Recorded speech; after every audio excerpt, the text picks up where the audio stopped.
પણ સખીને પ્રભુના દર્શન થતા હતા, એમાં પોતાનું મુખ દેખાયું, અને જ્યાં પોતાનું મુખ દેખાયું મદ આવ્યો, જો હું કેટલી સુંદર છું અને મારી સુંદરતાની ઉપર પ્રભુ મોહિત થયા છે. પ્રભુએ કહ્યું ચલો આગળ જવાનું છે, અને સખીને પણ મદ આવ્યો.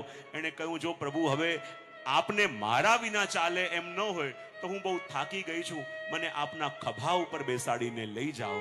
અને ભગવાને ખભા પર બેસાડ્યા તો ખરા, પણ કહે કે મદ આવ્યો એટલે મારા કામના ન રહ્યા. અને જ્યાં મસ્તીમાં આવીને ઝાડની ડાળી પકડી અને ભગવાન અંતર ધ્યાન થયા. અને બધી ગોપીઓ રડતી રડતી વિચાર કરે પ્રભુને ક્યાં શોધીએ. ત્યારે કહ્યું પ્રભુ ઓર ક્યાંય મળે કે ન મળે, ચાલો આપણે ભેગી મળી શ્રી યમુનાજીના તટ પર જઈએ. અને બધી સખી મળીને શ્રી યમુનાજીના તટ પર આવી અને પોતાના રૂઠેલા પ્રિયતમને મનાવવા માટે જે ગીત ગોપીઓએ ગાયું એનું નામ છે ગોપી ગીત. તો આવો એનું ગાન કરીએ. અને આ ગોપી ગીત શું છે? રૂઠેલા પ્રભુને મનાવવાનો અવસર એટલે ગોપી ગીત. પ્રભુને પ્રગટાવવાનું આવાહન મંત્ર એટલે ગોપી ગીત. અને જુઓ આ ગીત ગાઈને ભગવાનને ગોપીઓની સામે પ્રગટવું પડ્યું છે. તો આપણે પણ સેવામાં બેસીએ અને મન ન લાગે તો માનો આપણા પ્રિયતમ પણ રૂઠેલા છે. સત્સંગમાં બેસીએ ચિત્ત ન ચોંટે તો માનો આપણા પ્રિયતમ પણ રૂઠેલા છે.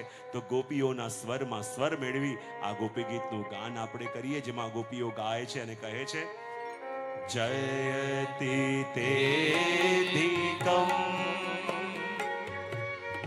જન્મના વ્રજ શયત ઇન્દિરા શશ્વતત્રયી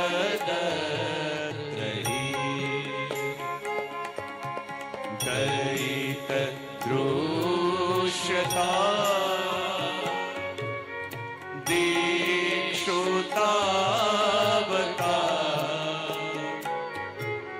સ્વયી ધૃતા સવ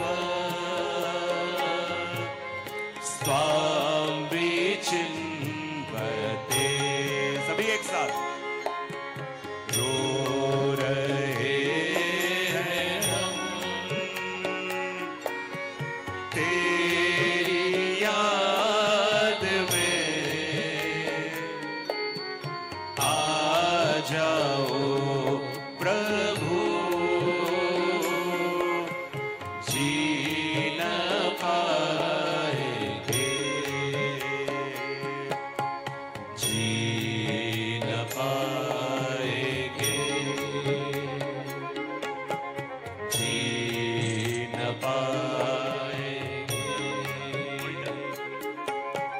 जी न पाएंगे.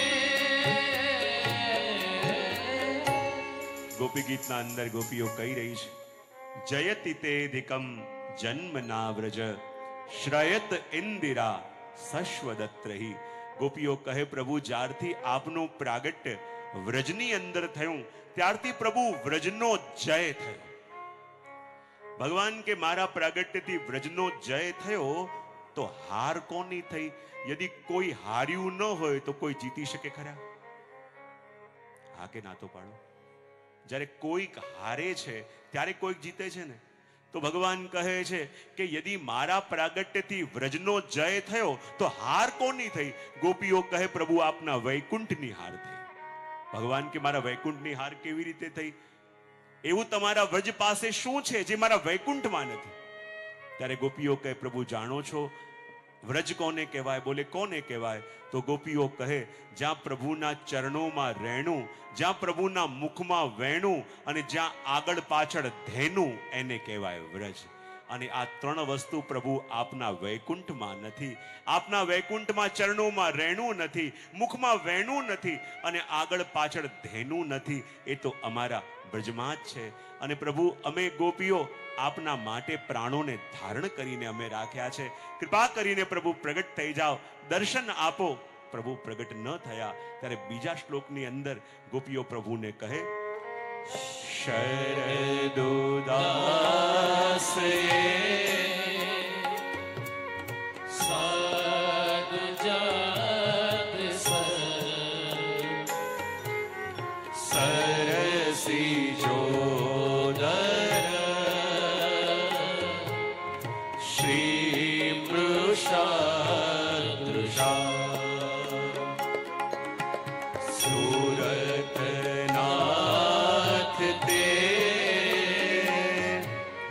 शुल्कदासिका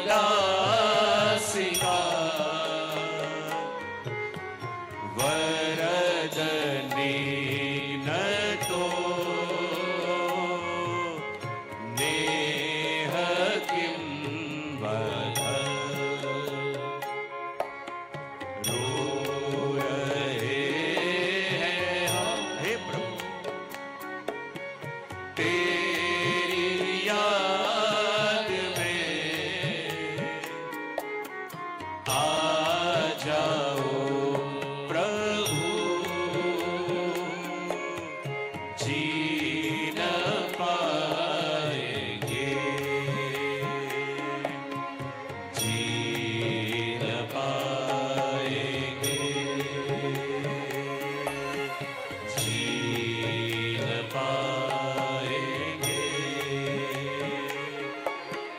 जी न पाएंगे।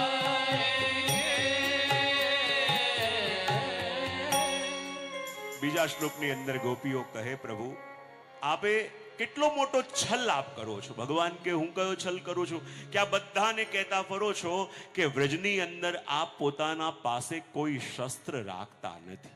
ભગવાન કે હું કહેતો નથી, પાલન પણ કરું છું। જો મારી પાસે કોઈ શસ્ત્ર નથી, ગોપીઓ કહે એ તો આપનો સૌથી મોટો છલ છે। બોલે કેમ? ગોપીઓ કહે પ્રભુ તીર અને ભાલાની મારથી તો કદાચ કોઈ બચી જાય, પણ આપની પાસે તો એવા ઘાતક શસ્ત્ર છે, એવા ઘાતક શસ્ત્ર છે કે જેનાથી કોઈ ઘાયલ થાય બિચારો ન જીવી શકે, ન મરી શકે। ભગવાન કે એવા શસ્ત્ર મારી પાસે કયા છે? તો ગોપીઓ કે આપના મુખારવિંદના દર્શન કરો અને આપના આંખોની ઉપર જે બે ભ્રવરો છે એ ભ્રવરોનો આકાર એવો છે કે જાણે બે ધનુષબાણ આપે ધારણ કરેલા હોય, અને એવા નેત્રોથી જ્યારે આપ અમારી તરફ જુઓ છો તો અમને એવું નથી લાગતું કે જોઈ રહ્યા છો, એવું લાગે છે કે કામદેવે એક સાથે અનેક બાણ માર્યા અને બાણ અમારા હૃદયની આર પાર ઉતરી ગયા, એવું અમને લાગે છે કે જ્યારે આપ અમારી તરફ જુઓ છો। અને પ્રભુ તીર અને ભાલાથી કોઈને મારવા અપરાધ છે, તો પોતાના નિજજનોને પોતાના નયનોથી મારવા એ પણ અપરાધ છે। અને પ્રભુ આપે અમારો વધ કર્યો છે અને પોતાના નયનોથી માર્યા છે, તો જે નયનોથી આપે અમને માર્યા છે એ જ નયનોના દર્શન કરીને અમને જીવાડો। અમે તો પ્રભુ આપની અશુલ્ક દાસીઓ છીએ। પ્રભુ કહે તમે મારી દાસીઓ કેવી રીતે થઈ ગઈ? મેં તમને કોઈ સેવા આપી? બોલે ના, જો સેવા આપી જ નથી તો તમે મારી દાસીઓ કેવી રીતે થઈ ગઈ? એ પણ પ્રભુ આપના નેત્રોની કમાલ છે। બોલે કેમ? જ્યારે આપની પાસે જઈએ અને આપની દૃષ્ટિ અમારા ઉપર પડે, બસ મનમાં એક જ ભાવ જાગે કે બસ પ્રભુ આપની સેવા જ કરતા રહેવું છે। પ્રભુ કે જો સેવા જ કરવી હોય તો સેવાના બદલામાં કંઈક લઈ લો, જેથી એમ તો ન સંભળાવો કે અશુલ્ક દાસીઓ છે। ત્યારે ગોપીઓ કહે જ્યારે પ્રભુ અમે આપની પાસે આવીએ તો વિચાર કરીએ આ માંગીશું, આ માંગીશું, પણ જ્યારે આપની દૃષ્ટિ અમારા ઉપર પડે એક જ વિચાર આવે કે આપનાથી કંઈ નથી માંગવું, બસ આપને જ માંગી લેવા છે। આપનાથી કંઈ નથી ચાહવું, આપને જ ચાહતા રહેવું છે। અને એ નયનો દ્વારા પ્રભુ અમે ઘાયલ થયા છીએ। કૃપા કરીને સામે પધારો, અમને દર્શન આપો। અને હવે ગોપીઓની ભાષા થોડી કડક થાય અને ગોપીઓ કહે જો હવે પ્રભુ આપ પ્રગટ્યા નથી ને તો આપની બધી પોલ ખોલી દઈશું। કોઈ વ્યક્તિએ કંઈ પણ ન કર્યું હોય, કંઈ પણ ન કર્યું હોય ને એને એમ કહો બધી પોલ ખોલી દઈશું, બિચારો વિચાર કરે શું કહી દેશો? બોલે શું પોલ ખોલી દેશો? અને ત્યારે ગોપીઓ કહે ન ખલુ ગોપિકા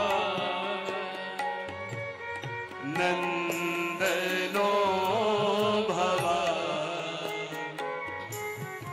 અખિલ દેહી નામ અંતરાત્મધુ વિઘ્ન સાધિતો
ગોપીઓએ કહ્યું, જો પ્રભુ હવે આ પ્રગટ્યા નથી તો આપની બધી પોલ ખોલી દઈશું. ભગવાન કે શું કહી દેશું? ત્યારે ગોપીઓએ કહ્યું, ન ખલુ ગોપિકા નંદનો ભવાન, કે પ્રભુ આપ નંદ યશોદાના પુત્ર છો જ નહીં. અને ભગવાનને ધ્રાસકો પડ્યો. બોલે, આ વાત તો મારા સિવાય કોઈને ખબર નથી, તો ગોપીઓને કઈ રીતે ખબર કે હું નંદ યશોદાનો પુત્ર નથી? અને ગોપીઓ વ્યંગ કરીને કહે છે કે પ્રભુ આપ નંદ યશોદાના પુત્ર હોઈ પણ ન શકો. બોલે, કેમ? પ્રભુ આપનો આખો પરિવાર, જેણે આખી જિંદગી બીજાને આપ્યું છે, અને એક આપ છો જેણે લૂંટ્યું છે. અને એટલે જુઓ, આપના આખા પરિવારે હંમેશા બીજાને આપ્યું છે ને, એટલે આપના આખા પરિવારના નામમાં દ અક્ષર છે. નંદ દ આવ્યો, યશોદા દ, વસુદેવ દ, દેવકી દ, દાઉજી દ. આપના આખા પરિવારના નામમાં દ અક્ષર છે, કારણ કે બધાએ દાન જ કર્યું છે. પણ આપના નામમાં કોઈ દ નથી, કારણ કે આપે તો લૂંટ્યું છે. ભગવાન ક્યારે એવી વાત નથી. મારું પણ એક નામ છે નંદ નંદન. બીજા બધાના નામમાં તો એક દ છે, પણ મારા નામમાં તો એક કરતા વધારે દ છે. ત્યારે ગોપીઓએ કહ્યું, પ્રભુ વાત સાચી કે આપના નામમાં એક કરતા વધારે દ છે, પણ એક કૃપા કરજો, એકવાર કાગળ લઈ પોતાનું નામ નંદ નંદન લખજો અને પછી ધ્યાનથી વાંચજો તો સમજાશે કે આપના નામમાં જેટલા પણ દ છે એની આગળે ન અને પાછળે ના જ. અને માટે તો કહીએ કે આપ નંદ યશોદાના પુત્ર હોઈ ન શકો. તો ભગવાન કે હું કોણ છું? તો કહે, અખિલ દેહી નામ અંતરાત્મદ્રક. પ્રભુ આપ તો જીવ માત્રના અંતઃકરણને જોવા વાળા છો, અને જીવ માત્રના અંતઃકરણને પ્રભુ આપ જુઓ, એમની વેદનાને જુઓ, એની પીડાને જુઓ. તો શું પ્રભુ એ જગતમાં અમે નથી? પ્રભુ દરેકની વેદના આપને દેખાય, દરેકની પીડા આપને દેખાય, પણ જે ગોપીઓ આપના માટે જીવી રહી છે, આપના માટે તડપી રહી છે, પલ પલ આપના માટે રડી રહી છે, હે પ્રભુ બધાની વેદના આપને દેખાય, પણ એ ગોપીઓની વેદના પ્રભુ આપને કેમ નથી દેખાતી? અમને એવું લાગે છે કે પ્રભુ આપ પ્રાગટ્ય લેવાનું કારણ ભૂલી ગયા છો. જાણો છો પ્રભુ આપ કેમ પ્રગટ્યા? વિખન સારથી તો વિશ્વગુપ્તએ, જ્યારે બ્રહ્માજીએ જઈને પ્રભુ આપને વિનંતી કરી કે આખા વિશ્વની રક્ષા કરવા માટે પ્રભુ આપ જગતમાં પ્રગટો, અને આખા વિશ્વની રક્ષા કરવા માટે જગતમાં આપ પ્રગટ્યા, અને આખા વિશ્વની રક્ષા પણ આપ કરો. કોઈ જીવના ઉપર લેશ માત્ર પણ આંચ આવે અને આપ રક્ષા કરવા માટે આવી જાઓ, તો શું પ્રભુ એ વિશ્વમાં અમે ગોપીઓ નથી? દરેકની વેદના આપને દેખાય, દરેકની વેદના આપને સમજાય, અને વેદના જોઈને આપ દૂર કરવા દોડી પણ જાઓ છો. પણ જે ગોપીઓ આપના માટે રડી રહી છે, તડપી રહી છે, આંખના આંસુ સારી રહી છે, એ ગોપીઓની વેદના આપને કેમ નથી દેખાતી? અને અમે અમારી પીડા કહીએ તો કોને કહીએ?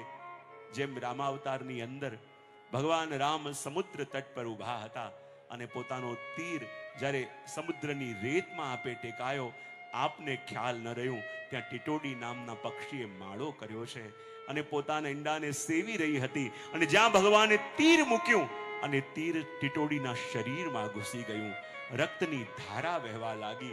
પણ જ્યારે પ્રભુની દૃષ્ટિ પડી, પ્રભુના આંખમાં અશ્રુ આવી ગયા, કહેવા લાગ્યા, અરે ટીટોડી, મને તો ધ્યાનમાં ન રહ્યું, પણ જ્યારે આ તીર તારા શરીરમાં ઘૂસી ગયું તે એક વાર પણ કહ્યું કેમ નહીં? અને ત્યારે ટીટોડીએ કહ્યું, પ્રભુ, જીવનમાં જ્યારે પણ મારી ઉપર કષ્ટ આવતું તો મારા મુખથી રામ નીકળતું, પણ આજે તો કષ્ટ આપવા વાળા આપ છો, આજે કોને યાદ કરું? અને એ જ વસ્તુ ગોપીઓ કહી રહી છે કે જ્યારે જ્યારે પણ જીવનમાં વિપત્તિઓ આવી, સંકટ આવ્યું, અમે આપને યાદ કર્યા, અને આપ અમને બચાવવા માટે દોડીને આવ્યા, પણ આજે તો વિપત્તિ આપવા વાળા આપ છો, કોને યાદ કરીએ? અને ગોપીઓ કહે, પ્રભુ એક વસ્તુ સમજાઈ ગઈ છે કે શામ થઈને પ્રભુ આપ અમ ગોપીઓની વેદનાને સમજી શકતા નથી. અમારા ગોપીઓની આંસુઓની ભાષા પ્રભુ આપને સમજાતી નથી. જો પ્રભુ અમારી ગોપીઓની વેદના આપને સમજવી હોય, ગોપીઓના આંસુઓની ભાષા આપને સમજવી હોય, આ ગોપીઓના વિરહને સમજવું હોય, તો શ્યામ બનીને ગોપીઓની વેદના નહીં સમજાય. જો અમારા ગોપીઓની પીડાને સમજવી હોય તો પ્રભુ એક દિવસ માટે એવી કૃપા કરો કે એક દિવસ માટે અમને શ્યામ બનાવો અને આપ ગોપી બનીને અમારી જેમ તડપો, તો આપને ખબર પડશે કે ગોપી બનીને શ્યામના માટે તડપવું કોને કહેવાય. પણ ભગવાન ન પ્રગટ્યા. 18 શ્લોકો સુધી ગાન ગોપીઓએ કર્યું, અને જ્યારે ભગવાન ન પ્રગટ્યા, ગોપીઓનું કંઠ અવૃદ્ધ થવા લાગ્યું, હૃદય ભરાવા લાગ્યું, અને રડતા રડતા ગોપી કહી રહી છે, યત્તે સુજાત ચરણામ ગુરુહમ સ્થલેષુ ભીતાશને પ્રિયદધી મહી કર્કશેષુ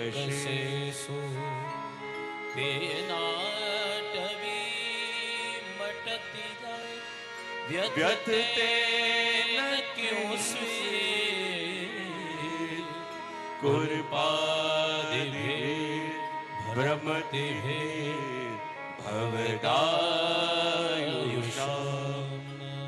ગોપીઓ આગળ ગાઈ ન શકી, રડતા રડતા કહેવા લાગી કે હે પ્રભુ, ડરતા ડરતા આપના ચરણને અમારા હૃદય ઉપર પધરાઈએ છે, ડરીએ છે એટલા માટે. આપના ચરણ કોમલ, અમારું હૃદય કઠોર છે, અને એવા કોમલ ચરણથી જ્યારે આપ વનમાં ગાયો ચરાવવા જાઓ છો, આપના ચરણોમાં કાંટા વાગે છે, કાંકરા વાગે છે, દર્ભના અંકુર વાગે છે, પણ એ ચરણ તો નિત્ય અમારા હૃદયમાં વિરાજતા હોય. એક એક કાંટો જે આપના ચરણોમાં વાગે, પીડા અમને અમારા હૃદયમાં થાય છે. તો એવા ચરણોને લઈને ગાયો ચરાવવા પ્રભુ કેમ પધારતા હશો? આગળ ગોપી ગાઈ ન શકી, અને હૃદયમાં એટલો તાપ જાગ્યો કે ધ્રુસકે ને ધ્રુસકે ગોપીઓ રુદન કરવા લાગી. અને ભગવાન તો બીજે ક્યાંય પધાર્યા નહોતા, ગોપીઓના હૃદયની અંદર સંતાયા હતા. અને જ્યારે ગોપીઓનું હૃદય તપવા લાગ્યું, બળવા લાગ્યું, તો જેમ બળતા ઘરમાં કોઈ રહી શકતું નથી, એને બહાર આવવું જ પડે. અને જ્યારે ગોપીઓનું હૃદય પ્રભુના માટે બળવા લાગ્યું, તો ભગવાન કોટિ કંદર્પ લાવણ્ય સ્વરૂપ ધારણ કરી અને ગોપીઓના મધ્યમાં પ્રગટ થયા.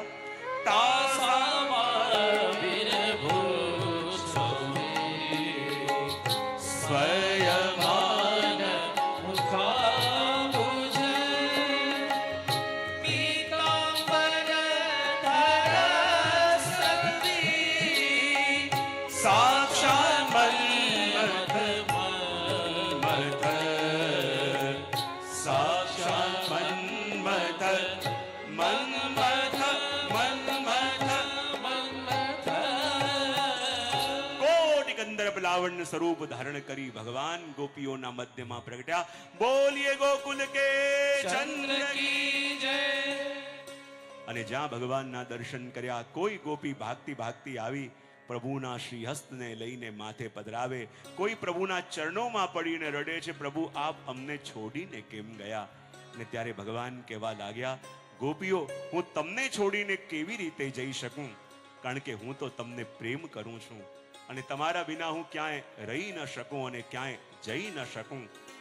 અને જ્યારે આ વાત સાંભળી, ભગવાનની વાત સાંભળીને ગોપીઓ કહેવા લાગ્યા, પ્રભુ આપ કહી રહ્યા છો કે આપ અમને પ્રેમ કરો છો, પણ આ દુનિયામાં પ્રભુ ઘણાના પ્રેમ જોયા, પણ આપનો પ્રેમ આજ સુધી સમજાયો નહીં.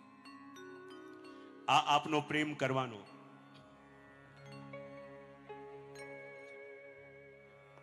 श्री वल्लभ विठ्ठल गिरधारी यमुना जी की बलिहारी. श्री वल्लभ विठ्ठल गिरधारी यमुना जी की बलिहारी. श्री वल्लभ विठ्ठल गिरधारी यमुना जी की बलिहारी. श्री वल्लभ विठ्ठल गिरधारी यमुना जी की बलिहारी. ખૂબ આનંદનો વિષય છે. આપણા મધ્યમાં ચિરાયુષ્માન વ્રજરાજકુમારજી અને ચિરાયુષ્માન પ્રથમેશકુમારજી બંને મનોરથી પરિવારની વિનંતીને માન આપીને ઉપસ્થિત છે. એકવાર તાળીનાથી આપણે સ્વાગત કરીશું.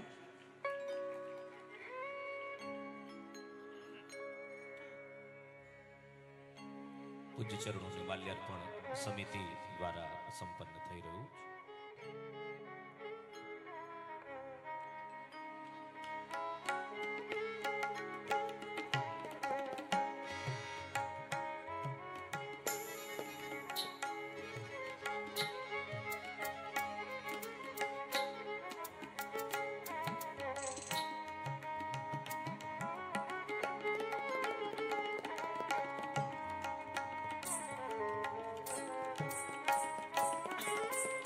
તો ભગવાન ગોપીઓના મધ્યમાં પ્રગટ થયા છે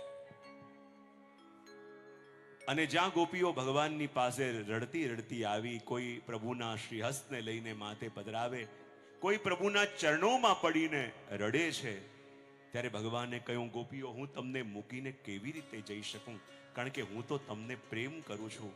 અને જ્યાં આ શબ્દો સાંભળ્યા, ગોપીઓ કહે, પ્રભુ હવે એક ક્ષણ માટે ઉભા રહો. આપ એમ કહી રહ્યા છો કે આપ અમને પ્રેમ કરો છો? પ્રભુ, આ દુનિયામાં બહુ પ્રેમ જોયા અને પ્રેમ કરવા વાળા પણ જોયા, અને એ પણ જાણ્યું કે આ દુનિયામાં યદિ આપણે કોઈને પ્રેમ કરીએ ને તો એના આંખના આંસુ સહન કરી શકતા નથી. પણ આપનો આ પ્રેમ કરવાનો કેવો પ્રકાર? જેને સૌથી વધારે પ્રેમ કરો છો એને સૌથી વધારે રડાવો પણ છો. પ્રભુ, આપ અમને કહો છો કે આપ અમને પ્રેમ કરો છો, તો પ્રભુ, આ દુનિયામાં પ્રેમ કરવા વાળા 3 પ્રકારના છે. એક એ જે પ્રેમ કરે એને પ્રેમ કરે, બીજા એ પ્રેમ ન કરે એને પણ પ્રેમ કરે, અને ત્રીજા એ પ્રેમ કરે કે ન કરે કોઈને ન કરે. તો આ 3માંથી પ્રભુ આપ કોણ? ભગવાન કે આ 3માંથી હું કોઈ નહીં. બોલે કેમ? જે પ્રેમ કરે એને જ કરે. એ યુગલ ગીત, આ ભેદ બંનેની અંદર છે. વેણુ ગીતની ગોપી હજી સાધક છે અને યુગલ ગીતની ગોપી હવે સિદ્ધા છે. યુગલ ગીત કેમ કહેવામાં આવે? કારણ કે એની અંદર બે શ્લોકોના એક જોડકા છે, અને બે શ્લોકોના એક જોડકા એટલે એને યુગલ ગીત કહેવામાં આવે.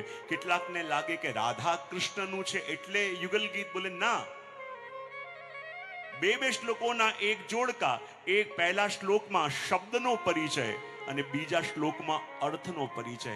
પહેલા શ્લોકમાં પ્રભુએ વેણુ વગાડી અને બીજા શ્લોકમાં એ વેણુ કોણે સાંભળી એનું વર્ણન. અને એની અંદર કુલ 13 યુગ્મ છે, 13 જોડકા છે. તો શ્લોક કેટલા થયા? બે શ્લોકોનું એક જોડકું, એવા 13 જોડકા છે, 13 યુગ્મ છે. તો કુલ શ્લોક કેટલા થયા? કહેવું પડે, અમદાવાદના લોકોનું ગણિત ખરેખર બહુ જ સારું. અને 13 યુગ્મ એની અંદર છે. એનો મતલબ શું? કે 12 મહિનામાં પ્રભુ જે લીલા કરે એનું વર્ણન પણ યુગલ ગીતમાં, અને 13મા અધિક મહિનામાં જે લીલા કરે એનું વર્ણન પણ યુગલ ગીતમાં. અને 13 યુગ્મ છે એનો મતલબ શું? કે આ યુગલ ગીત એ 13 ઘડીની લીલા છે. કેટલા ઘડીની? એક ઘડી એટલે 24 મિનિટ. તો 13 ઘડી એટલે કેટલો સમય? હવે કરો ટોટલ. પેલા ગણિતના વખાણ કર્યા, બહુ રાજી થયા હતા ને. એક ઘડી બરાબર 24 મિનિટ. તો 13 ઘડી એટલે કેટલો સમય? 5 કલાક અને 12 મિનિટ. અને આ સમય કયો છે? જ્યારે પ્રભુના રાજભોગ પછી અનવસર થાય. અને અનવસર થાય એ વખતે પ્રભુ ગાયોને લઈને વનમાં ચરાવવા માટે જાય. તો અનવસરથી લઈ જ્યારે સંધ્યા આરતી સુધીનો સમય, જ્યારે ગાયોને લઈને પાછા પ્રભુ વ્રજમાં પધારે, નંદાલયમાં પધારે, તો અનવસરથી લઈ સંધ્યા આરતી સુધીનો સમય એ આ યુગલ ગીતનો સમય. અને એ 13 ઘડી એટલે કે 5 કલાક અને 12 મિનિટનો સમય છે. જ્યારે ભગવાન રોજ ગાયો ચરાવવા માટે જાય અને ગોપીઓને એટલો તાપ થાય કે પ્રભુ અમને છોડીને શા માટે જતા હશે. અને આ ગોપી છે. અને ગોપી કોને કહેવાય? જે ગોપનશીલા છે. પ્રભુને પ્રેમ તો કરે છે, પણ એ પ્રેમને વ્યક્ત નથી કરી શકતી અને કોઈને કહી શકતી નથી. અને પ્રભુના વિયોગની પીડા એવી છે કે જે કહી પણ શકાતી નથી અને પોતે સહી પણ શકાતી નથી. અને જ્યારે ભગવાન ગાયો ચરાવવા જાય અને ગોપીઓ માટે બહુ અસહ્ય થઈ જાય, ત્યારે ગોપીઓ શું કરે? બોલે આ વેદના બહુ અસહ્ય થઈ જાય. અને ત્યાં જ ગોપીઓને ખબર પડી કે જેવી વેદના પ્રભુના વિયોગની અમારા મનમાં છે એવી જ વેદના બીજી ગોપીઓના મનમાં પણ છે. તો ગોપીએ વિચાર કર્યું, એકલા બેઠા બેઠા આંસુ સારીએ એને કરતા જે દશા અમારી એ દશા બીજી ગોપીઓની પણ છે. તો બીજી ગોપીઓની સાથે મળીને પ્રભુનું ચિંતન કરીએ. જો આપણે એકલા દુખી હોઈએ ને તો દુઃખ સહન કરવું બહુ અઘરું લાગે, પણ આપણા જેવા બીજા 10-15 દુખી મળી જાય તો થોડી રાહત થાય કે નહીં? હા કે ના તો પાડો. આપણને રાહત થાય કે આપણે એકલા નથી, આપણા જેવા બીજાએ છે. તો જ્યારે ગોપીઓ એકલી રડતી હતી ત્યારે બહુ અસહ્ય લાગતું હતું, પણ જ્યારે ગોપીઓએ જાણ્યું કે આપણે એકલી નથી, બીજી ગોપીઓની પણ દશા પ્રભુના વિયોગમાં એવી જ છે, તો અલગ અલગ બેસીને રડીએ એને કરતા જોડે મળી અને પ્રભુના અલગ અલગ મહિનામાં કરેલી લીલાઓનું ચિંતન કરીએ, જેથી આપણું દુઃખ પણ હળવું થાય. અને બધી ગોપી શું કરતી? રોજ પ્રભુ જ્યારે ગાયો ચરાવવા જાય અને કોઈ એક સખીના ઘરમાં બધી સખીઓ ભેગી મળે અને અલગ અલગ મહિનામાં કરેલી પ્રભુની લીલાનું ચિંતન કરે. અને ત્યાં સખી આવી અને કહે, અરે સખી, મેં ચૈત્ર મહિનામાં પ્રભુની લીલાના દર્શન કર્યા. અચ્છા, પ્રભુ કેવા લાગતા હતા તેનું વર્ણન કરતા ગોપી કહે, વામ બાહુ કૃત વામ કપોલો વલ્ગીત ભ્રૂ અધ રાર્પિત વેણું કોમલાંગુલી આશ્રિત ગોપ્ય ઈયરતિ યત્ર મુકુંદ ગોપ્ય ઈયરતિ યત્ર મુકુંદ. સખી કહે, શું બતાવ સખી, જ્યારે ચૈત્ર મહિનો હતો અને હું વૃંદાવનમાં ચાલતી ચાલતી આવતી હતી તો મેં જોયું વૃંદાવનમાં ઊભા ઊભા ભગવાન વેણુનાદ કરી રહ્યા છે. અચ્છા, કેવી રીતે વેણુ વગાડી રહ્યા છે? બોલે, વામ બાહુ કૃત વામ કપોલ, ડાબા ખભા ઉપર ડાબો ગાલ ઝુકાવીને અને પ્રભુ વેણુ વગાડે છે. સખી કે એક વાત સમજમાં નથી આવતી, ક્યારેક ભગવાન વેણુ વગાડે તો દ્રષ્ટિ સીધી રાખીને વગાડે, ક્યારેક ભગવાન વેણુ વગાડે તો દ્રષ્ટિ ઉપર, ક્યારેક વેણુ વગાડે તો દ્રષ્ટિ નીચે, ક્યારેક જમણા ગાલ ઉપર જમણા ગાલને જમણા ખભા ઉપર ઝુકાવીને વેણુ વગાડે. પણ ચૈત્ર મહિનામાં જ્યારે ભગવાન વેણુ વગાડે છે તો ડાબા ગાલને ડાબા ખભા ઉપર ઝુકાવીને વગાડે. તો આમ અલગ અલગ ભગવાન વેણુ કેમ વગાડે છે? તો એ સખી કહે કે પ્રભુની બધી પોલ ખોલી દઉં. સખી કે ખોલી દે. તો કહે, જ્યારે ભગવાન વેણુ વગાડતા વગાડતા દ્રષ્ટિ સીધી રાખે તો માનવાનું આજે આખી દુનિયાને મોહિત કરવા માટે વેણુ વગાડે છે. જ્યારે વેણુ વગાડતા વગાડતા પ્રભુ દ્રષ્ટિ ઉપર કરે તો માનજો આજે દેવતાઓને મોહિત કરવા માટે વેણુ વગાડે છે. જ્યારે વેણુ વગાડતા વગાડતા દ્રષ્ટિ નીચે ઝૂકે તો માનો પાતાળ લોકોના જીવોને મોહિત કરવા માંગે છે. અને જ્યારે વેણુ વગાડતા વગાડતા જમણા ગાલને જમણા ખભા ઉપર ઝુકાવીને વેણુ વગાડે એનો મતલબ આખી દુનિયાના પુરુષોને મોહિત કરવા માંગે છે. પણ જ્યારે ભગવાન ડાબા ગાલને ડાબા ખભા ઉપર ઝુકાવીને વેણુનાદ કરે એનો મતલબ આખી દુનિયાની સ્ત્રીઓને મોહિત કરવા માટે વેણુનાદ કરે છે. અને ચૈત્ર મહિનામાં આખી દુનિયાની સ્ત્રીઓને મોહિત કરવા માટે જ્યારે ભગવાને વેણુનાદ કર્યો અને સખી કહે બિલકુલ સામે જ શ્રી રાધાજી પધાર્યા. અને રાધાજી કહ્યું, અરે શ્યામ સુંદર, આપ તો મને કહો છો કે આપ સદા મારા માટે વેણુનાદ કરો છો, પણ આજે મેં નજરે જોયું કે આપ ડાબા ગાલને ડાબા ખભા ઉપર ઝુકાવીને વેણુનાદ કરો છો. એનો મતલબ એમ કે આખી દુનિયાની સ્ત્રીઓ માટે વેણુ વગાડો છો. આપ તો કહેતા હતા આપ ખાલી મારા માટે વગાડો છો. પ્રભુને લાગ્યું રંગે હાથો પકડાઈ ગયા, હવે શું કરું? અને ભગવાને એવી પલટી મારી અને કહે, અરે રાધાજી, શું વાત કરો છો? મને બતાવો, આપ મારા અર્ધાંગના રૂપે છો કે નહીં? રાધાજીએ કહ્યું, છું. તો બતાવો, યદિ આપ મારા અર્ધાંગના સ્વરૂપે હો તો મારા અંગમાં આપનું અંગ કયું કહેવાય? બોલે, ડાબુ. તો બતાવો.